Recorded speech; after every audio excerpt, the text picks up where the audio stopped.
I'm so excited to chat with Michall Medina today on the Awaken Feminine podcast. Michall is an award-winning spiritual and mindset coach and an international best-selling author and speaker who helps inspiring heart-centered visionaries to claim their true calling without waiting to feel ready by amplifying their ability to intuitively attract opportunities. And I know she has so much love and wisdom to share with us today. She's joining me all the way from Israel, my first guest from Israel, so super exciting. Welcome to the show. Thanks, Kaki. I'm so excited.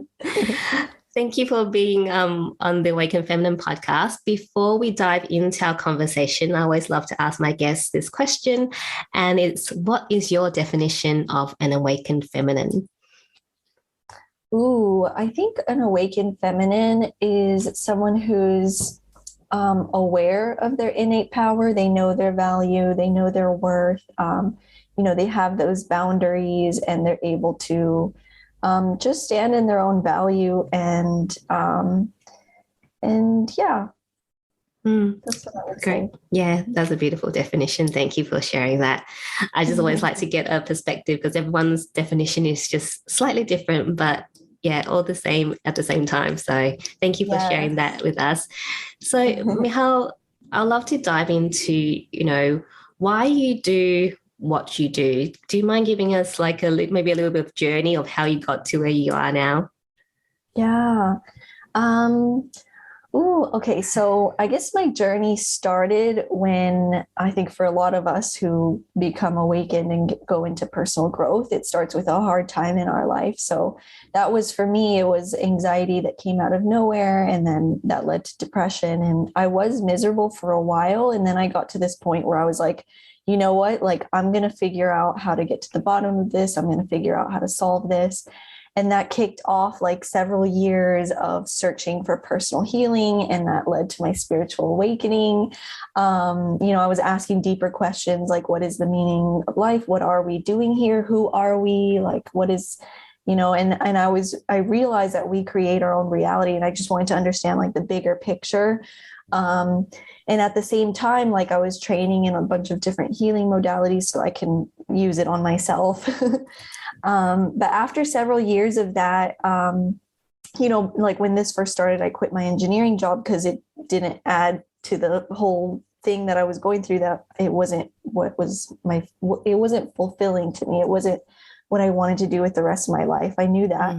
And I knew I wanted to help people somehow, but I really didn't know how. And then after years of having this experience, I was like, okay, now I have a bunch of tools and skills and wisdom from healing myself that now I can share with others.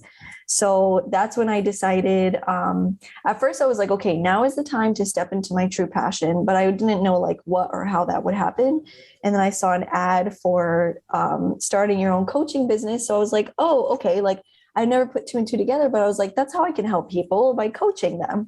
So that started my coaching journey, but it really wasn't until like a year and a half later that I really reached a breakthrough in my business. And I directly attribute that to resolving the insecurities and fears and blocks that I had to finding success in my business.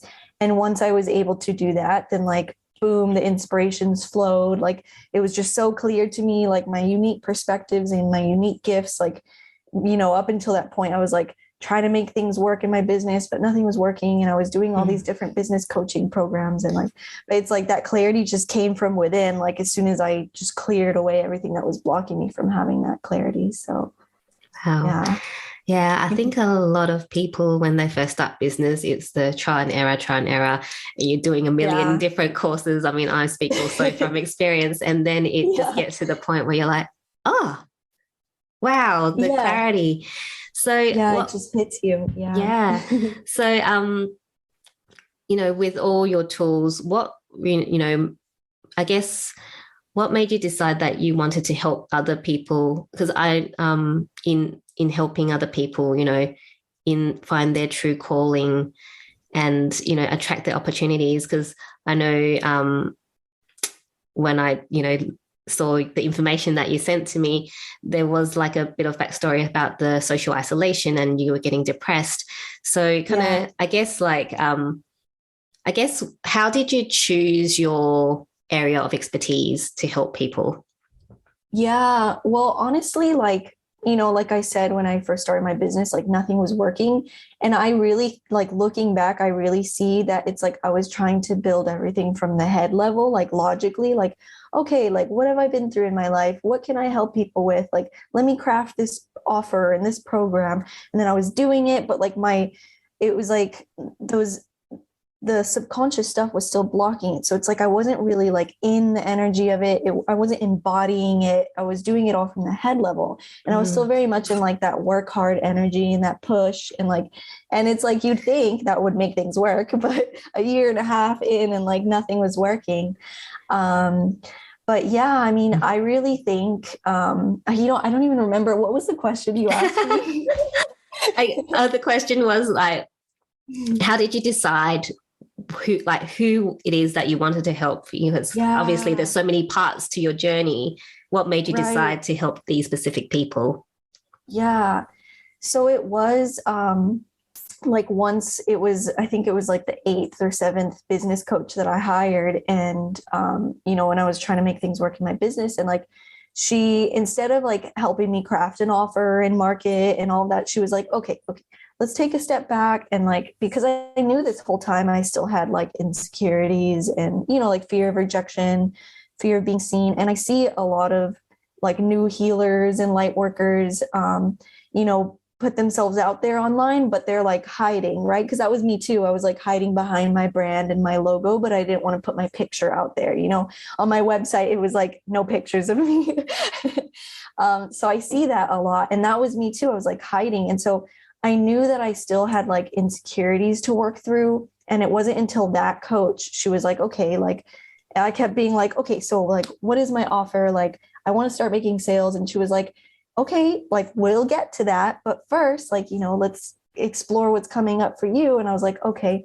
And that was really the first time where I really just let everything come up. And you're expanding the feeling, you're exploring what it's about. And I really started to shift and resolve everything that was standing in the way. Like, and so that's in that process itself is where I developed my unique methodology. And I started to put 2 and 2 together, like, because I, aside from the sessions with my coach, I would do work on myself because I had all these healing skills and stuff. And I started to realize like what I was doing, like the process I was guiding myself through, I was able to like put it in like a step-by-step format. And then I started to realize that like everywhere in the personal growth space, like they don't really put it in such a way as like the way I've been doing it. Like there's a lot of like coping stuff, like how to think positively or how to get recentered. And that's great. But also like the things that knock you off balance in the first place, if you don't really like look into them, expand them, shift and resolve them completely, they're going to keep coming up. And so that was one thing I was like, like I was able to realize the process that I guide myself through because I was so determined to get to the bottom of it and like to really completely shift and resolve, everything that was coming up for me. Like I didn't want to settle for like just coping and having to recenter myself like for my whole life. I was like, no, I just want to feel great like all the time, and so I think that it's that mindset that led me to discover like something really effective.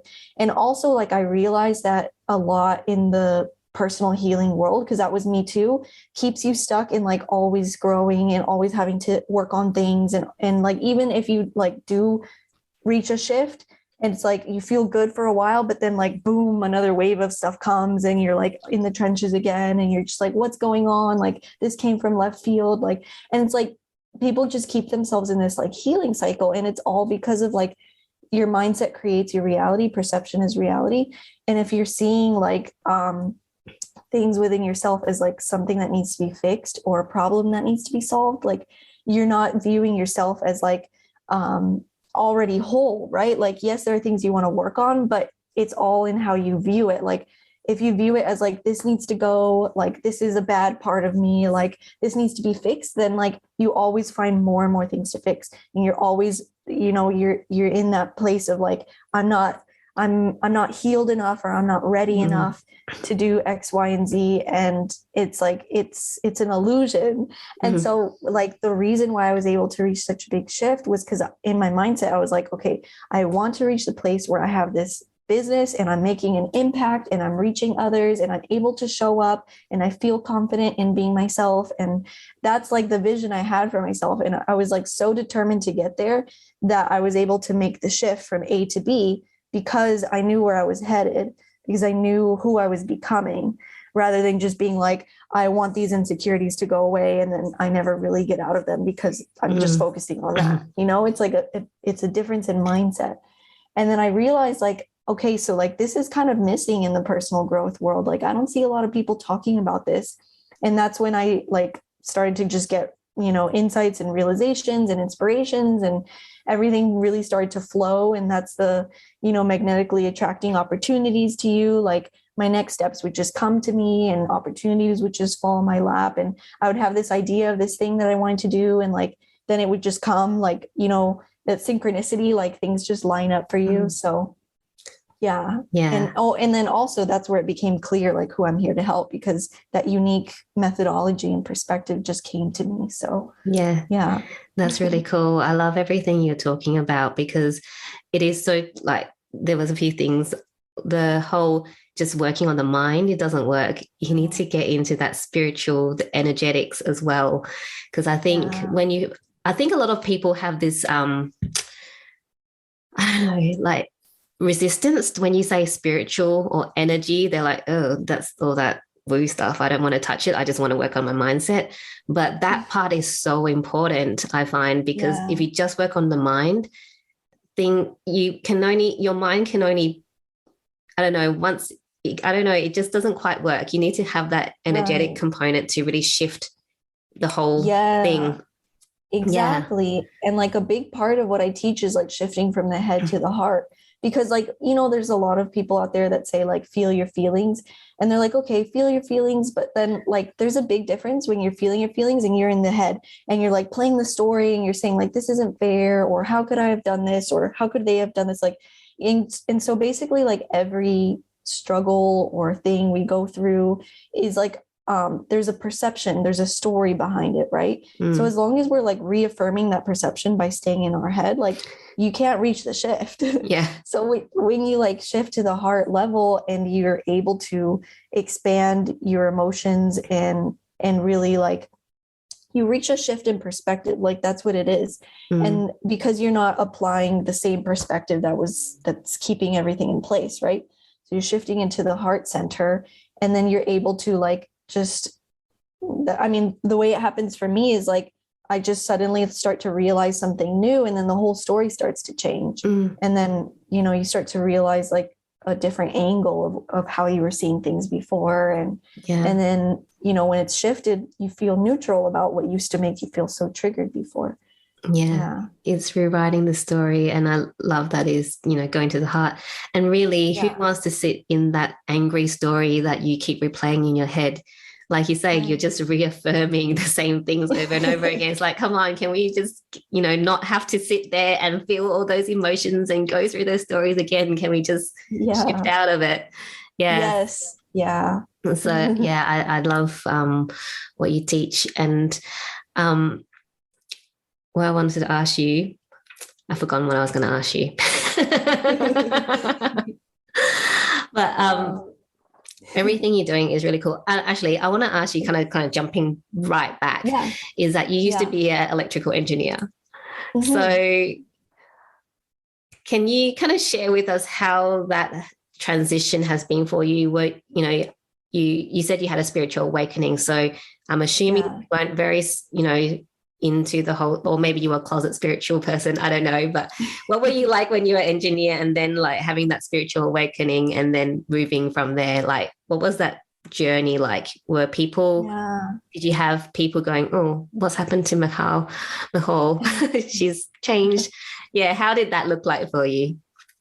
Okay, so there's so many different angles to this. Like, okay, so basically it was around the same time that like the anxiety started, and I was working in engineering, but also like I was religious back in the day. So I was like immersed in the religious community, and so basically like I had these questions like, I was like always a deep thinker, and I always like wanted to understand things in a deeper way.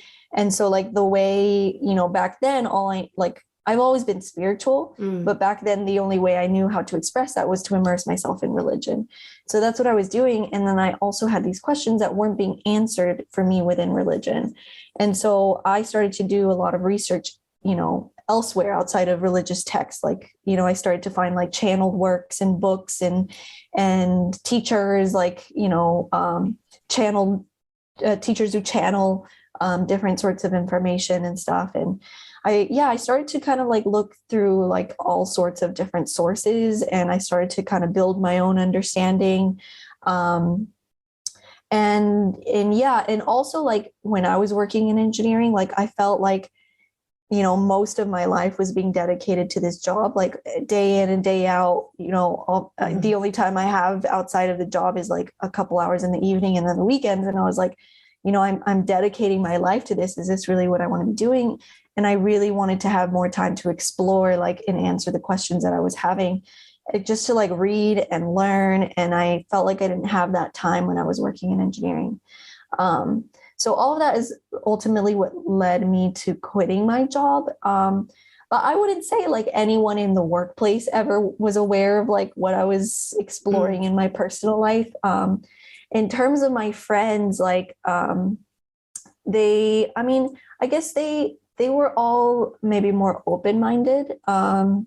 But also like when I was going through the anxiety at that time, it made me really withdraw from my friends. And ultimately I moved to Israel. So it was all, I don't know, it was like a lot of things at the same time. And also like I was living in the religious community, and I felt like they were very judgmental and gossipy, and that really didn't help me with going through the anxiety. So that was another reason why I was like, I need to get out of here. And that I think ultimately like detaching from them really led me to doing my own thing. And eventually I started to shed away the religious practices I had and started to really open up to deeper levels of like spiritual awareness, of like just understanding like what is this big picture and what are we doing here. And now, I mean, everyone has their own perspectives, but I feel pretty solid. And I did all the learning and trying to find answers, and now I feel like I really have a good hang of like who am I? Yeah. And I mean, the work never stops, but you're more clear each step of the way. So exactly. That's really cool. I want to ask you, I don't know if you don't mind just talking a bit about how you overcame that anxiety and depression that you had, because I mean, I myself had postnatal depression, so, a bit different to what you had, but depression nonetheless. And my journey was actually going into like Reiki, things that I would never, ever, even before explore. I used to be a pharmacist, so very, very science. Don't tell me about energy stuff, So for you, do you mind like, sharing like what were the tools and the healing modalities that really helped you to overcome the anxiety and the depression? Yeah. I mean, honestly, I would say like through my whole healing journey, like I trained in so many different modalities. I even did like ayahuasca retreats, and like I would notice like, how I was talking earlier about the healing cycle, like the healing trap, like you're always healing. That's like, I didn't realize it at the time, but that's what I was doing. So like, for example, ayahuasca, the ayahuasca experiences for me were very emotional. I was like feeling all the pain in my heart and crying a lot. And afterwards, like I felt like I could be more open. Like for me, the anxiety was, it wasn't just general anxiety. It was like specifically social anxiety. Like I felt like I couldn't be myself. I felt afraid in social situations. Like it was just this irrational fear. So that's what it was for me in terms of anxiety. And so then after the ayahuasca ceremonies, like I felt like I could be open. Like I felt like I didn't have this just fear of being around people. Like I felt comfortable. But as soon as someone would like disagree with me, it's like I was so sensitive. It's like my heart was just raw.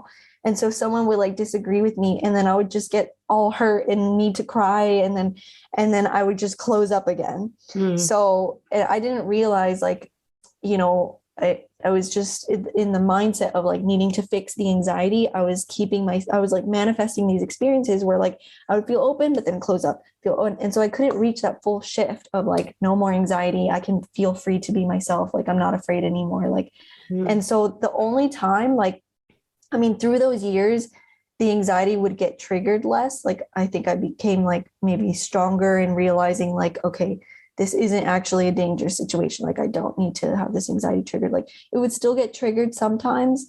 But I was determined to reach the point where it was just like, never, like I don't want to live with anxiety. And the time where I really reached like the lasting shift was the time that I told you about, where I was like having no success in my business. And then I really like took a step back and resolved all the fears and insecurities and blocks of having a successful business. And then like the floodgates opened up and like the clarity came in and like all of that, like that is really when I made the big shift. And I really think it's because of the mindset shift, right? Because I wasn't like just wanting the anxiety to be solved. I was more like, I want to become this version of me who is this way in her business. And so I had like a point B to go to, because I wasn't just trying to escape pain. I was like determined to evolve into like another version of me. And so that's when like actually the lasting shift started to happen within me. And yeah, I mean, I think, yeah. No, thank you. And you reminded me what I was going to ask you from before about the healing cycle. That was what I wanted to ask you. Because like you say, when you first get into your personal growth and spiritual growth, healing is like, it is just like this continuous thing that you kind of seem to have to keep doing and striving for a destination. But really, like what you were saying is like, okay, we don't need to fix ourselves. Yes, and that's such a big thing to realize, because that's what I think we're just programmed to go, we're not good enough, or we need to fix this, we need to fix that part, we need to fix that part. Can you share with us maybe, do you like have any specific, I know you said like you had to go, okay, this is the person I want to become, and that's the shift. How can someone stop themselves from telling themselves that they need to be fixed? I guess that's okay, so the big shift for me on that was like, okay, so if you like tune into like whatever struggle, whatever thing that you feel like needs to be fixed, but like really connect to that part of you, because it really ultimately is an aspect of you. Like it ties back to a version of you, when you were heartbroken, or like when this thing happened. Like, so it was a version of you in the past who like originally experienced this thing and formed a perception about themselves in the world. And, today, like to this day, if you're still struggling with something, it ties back to that past version of you, right? It's just continuing to manifest itself like throughout your life. So if you like view that part of yourself as like, this needs to be fixed, this is bad, or you're trying to like escape that pain, like then you're just rejecting that part of yourself. You're just creating a resistance, and that strain is just going to continue to keep it in place, right? And so it's like when you really connect to that part of yourself, like it all starts with like connecting to your heart center first of all, right? Because we explained like when you're in your head, you're just reaffirming the same perceptions.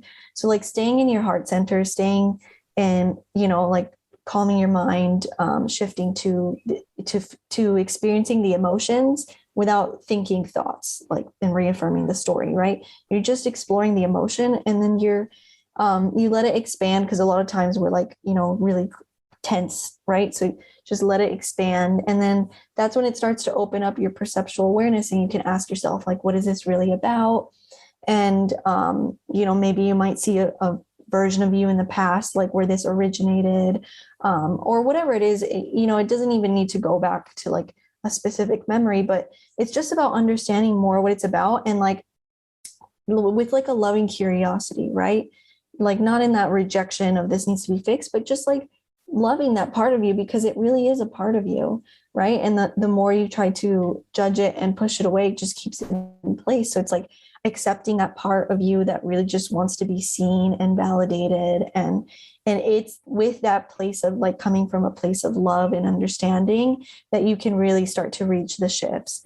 So that's really where it starts, right? Is like shifting out of the this needs to be fixed and this is bad to like this is just a part of me that needs love, that needs to be understood, and like let me give that part of me, that space.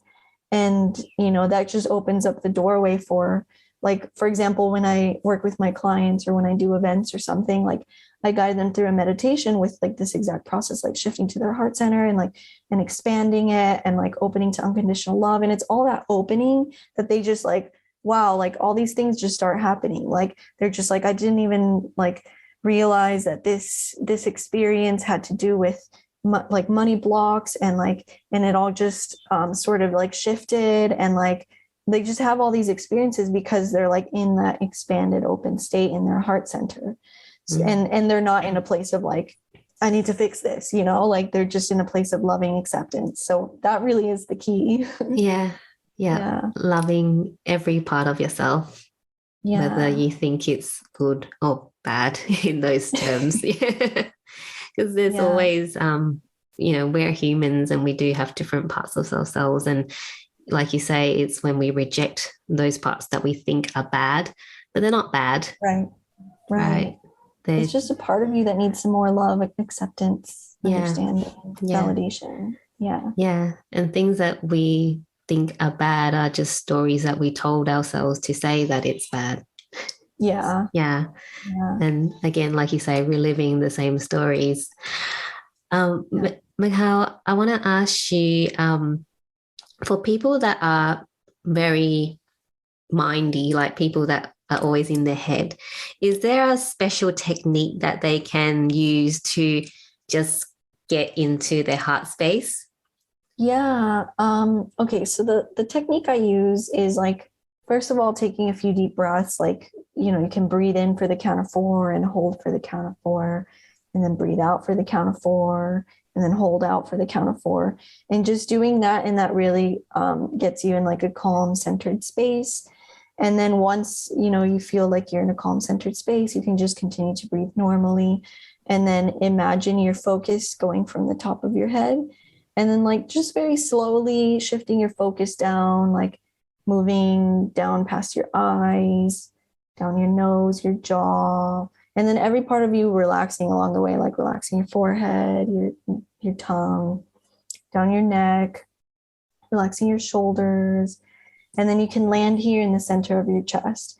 And a lot of times, like, maybe you'll stay in the center of your chest and maybe you'll get distracted. And like, as soon as you notice that you're distracted, then you can just gently guide your focus back down to the center of your chest. And then you can, invite your heart center to open. And a lot of times, like if we invite our heart center to open, like maybe there's emotion there. And a lot of times, like when emotion starts to come up, we want to like go back into like contraction and like maybe go back into our head. So then it's like, okay, just notice that and then gently guide your focus back to the center of your chest. Because really it's like when your focus is here, you can't be in your head thinking because your focus is here. And so that, and then also like imagining like your energy expanding, right? Because when we get emotional, sometimes we want to contract. So just loosening your muscles and staying in that expanded state. And I also have meditations that I created for this on my YouTube. So if anyone wants to have it guided. Having it guided is a lot easier, I find, for me. I wanted to ask you as well, you said when you were, sorry, I just kind of jumped back to bits and pieces I remember. So you said you were kind of like getting out of the religious community that you were in and you started looking outside for different works. And you mentioned that you're looking for channeled works.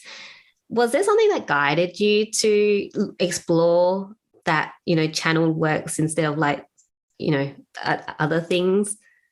I think I just ended up stumbling upon it in like Google searches. Like I just started finding books written, and I started to find out like where, like, how did this book get written? And it's like someone who connected in a meditative state to like sources of information and started writing it all out. And I would just like read through this information. I'm just like, wow, this is like really connecting the missing pieces that I was looking for. Like it's just filling in the dots.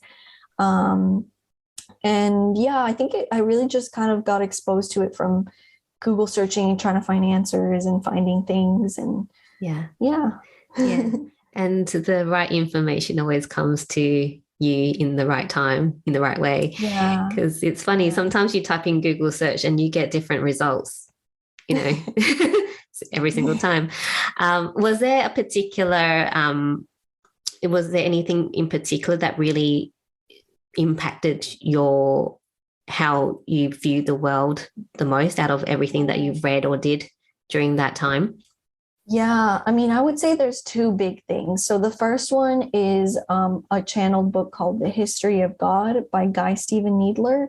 And that really answered my questions. Like it took me a while to wrap my mind around like what he was saying, but it helped me answer the questions of like, what is existence, right? And so he was explaining about like the dimensional levels and like the structure of the universe and like source entity and how, like what we are, like individuations of like source consciousness and like the denser levels of like the physical dimension and how that results in like, incarnation. And yeah. And so it was just like me, like trying to wrap my mind around like, what is like this part of us that exists outside of the physical dimension, and like how does that relate to like what is this, like what am I experiencing here? And like it was just like that's really what helped me to like get the answers I was looking for. And then I'm not sure if you've heard of Bashar. He's channeled by Daryl Anka. So Daryl Anka channels this entity called Bashar. And Bashar delivers like such powerful information about like how we create our own reality. And it's all about like a synchronicity and the path of least resistance, like following our excitement in each moment. And like that's stuff that like I already kind of knew, like, I was aware of how like our emotional state and our perspective and our mindset like directly impacts like how our day goes and how we maybe always get the green lights versus everything going wrong. Like it was like already kind of clear to me. And so to hear him like really articulate it, and it really helped me to like put that into practice in my life, like really give myself permission to really like shift out of the obligation and really into like what feels good for me to do in this moment. Like what do I feel like doing? What feels more exciting to me? And really giving myself permission to follow that thread, right? Because if you're following like what you most feel like doing in each moment, and then you just keep doing that, that's when like you don't have to go looking for the things you need. They kind of just come to you, like the synchronicity, right? It's that like flow. And so yeah, I think Bashar was another big one to help me with like how to implement that in my daily life. That's really cool. I'll have to add those to my reading, exploring list. Yeah. I wanted to ask you about flow and attracting opportunities, because that's, something that you are big on, how to do that. And, we're in a society, I mean, I think I see less of it now, but people are all about the hustle. It's, like what you were doing at the beginning, where you're like, I'm doing everything, I'm pushing really hard and nothing's working. Yeah. And, changing that program to go, I don't need to hustle. Obviously you still need to take the action, but from a state of flow and ease and grace and love. So how did that kind of change over for you, and was it hard to do to deprogram? I was so deeply ingrained in obligation. Like I was so in like the work hard and do everything. Like it was just so, it was like who I was, like, and so it really took conscious effort over a long period of time for me to like shift that habit.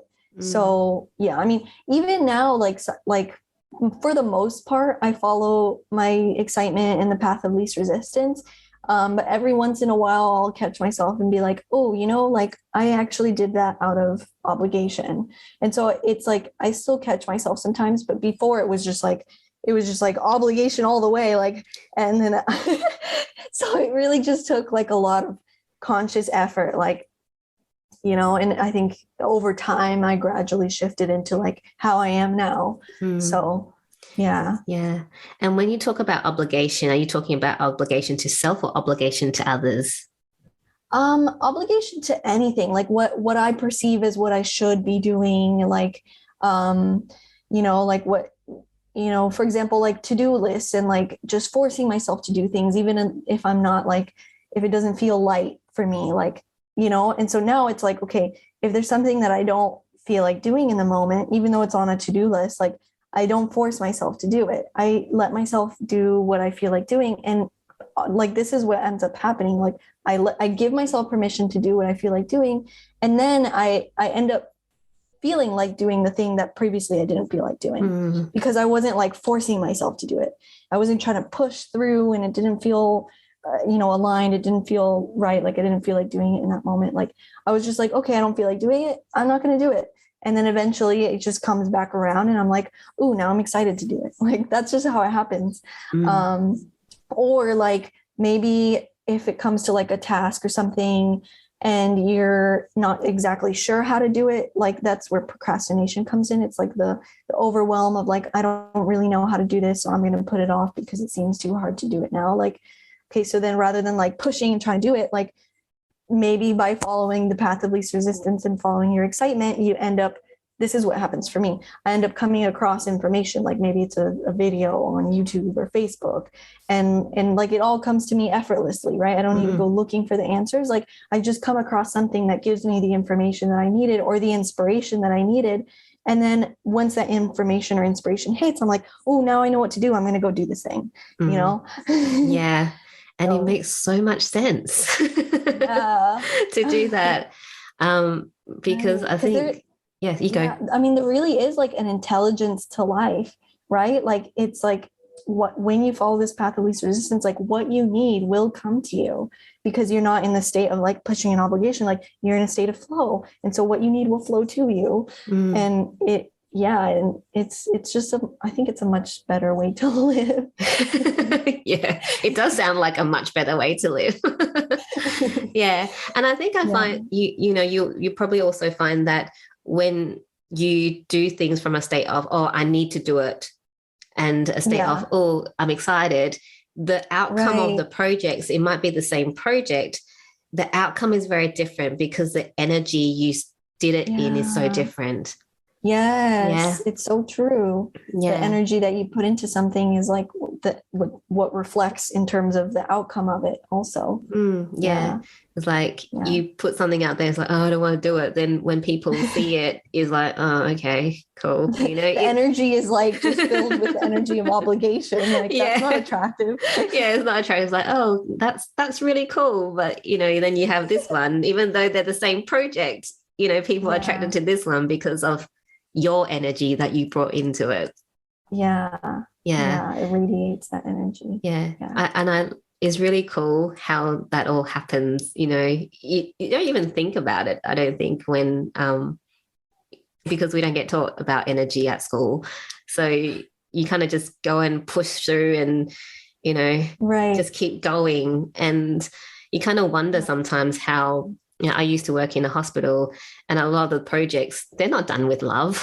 They're done with obligation. And you kind of wonder why things don't get done or things keep, not working, because it's from this energy of obligation. It's not from an energy of, let's make things better. It's, it's like, let's increase the numbers and look at all the numbers and the profits or whatever it is. So, so I love that you brought that in. I'm just looking at the time with Michall, so I wanted to ask you a few more questions before we wrap up. Having gone through your journey of awakening and changing from being an engineer to this beautiful spiritual mindset coach that you are now, what is that one piece of information that you would give to your younger self? Ooh, I like this question. um, I would definitely say, okay, I would say that there's a big purpose for you, like, to be on earth at this time, and you're gonna accomplish great things. You're gonna help a lot of people, and just know that right now, whatever it is that you're experiencing, like, maybe like people who are supposed to love you and support you, maybe it seems like they're not. And it really has more to do with them and how they feel about themselves. And it has nothing to do with who you are.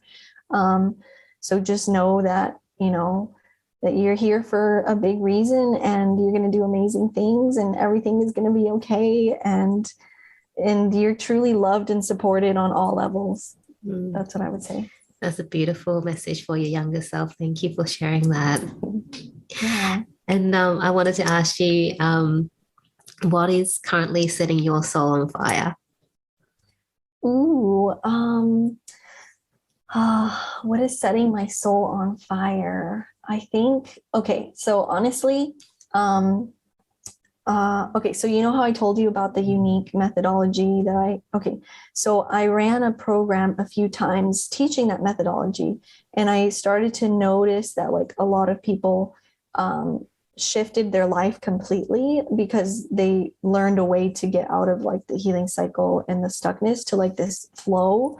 And I started to realize, like, for me, when I was able to implement this, it really, like, connected me to my true calling. Like, that clarity was just there, that inspiration was there, like my unique perspectives and unique gifts became clear to me. So now I really want to, like, create, like, an avenue or container for, like, people to come in and, like, really experience this, like, shift in way of being, like, shift into a heart-centered way of being, shift into, like, just being connected to their true calling and having that clear inspiration. Because I know a lot of my people, like, they want to make an impact, they want to help others, and they just feel like they have work to do on themselves. So, like, what's really lighting my soul on fire is, like, helping them to realize that, like, it's like you have, like, wisdom to share, and you can step into this impact that you want to create now. Like, you are good enough and you have so much to share, and there isn't some point in the future where you'll be ready enough. Like, this can happen for you now. So yeah, That's really exciting, Michal. That's really exciting, because I think, just thinking about me when I first started, if I have someone that could just, help me know that I'm ready now, would have made such a big difference. And I think it's so important to have someone to help you, because your results will be so much faster than you kind of plodding away in the dark and, trial and erroring your way through, which is also a good way, but, why not do something faster, right? Yeah. And honestly, the trial and error, like, I know that I did program after program and training in all these healing modalities. Like, if I could have just had, what I know now from the start, like, it'd just be so different. Yeah, I know. Totally agree with that. I've loved our conversation today. Thank you so much for sharing your love and wisdom with us today, Michal. If people want to know more about you or how they can work with you, where should they go? Yeah, so my website is my name, MichalljMedina.com. That's MichalljMedina.com. And then I'm also on Facebook, facebook.com/MichalljMedina.com, and same for Instagram. So yeah, just find me, reach out, connect. Excited. Awesome. Thank you so much. I'll have all your details and your recommended books in the show notes so people can reach out to you. Thank you so much once again. It's been so much fun. Thank you.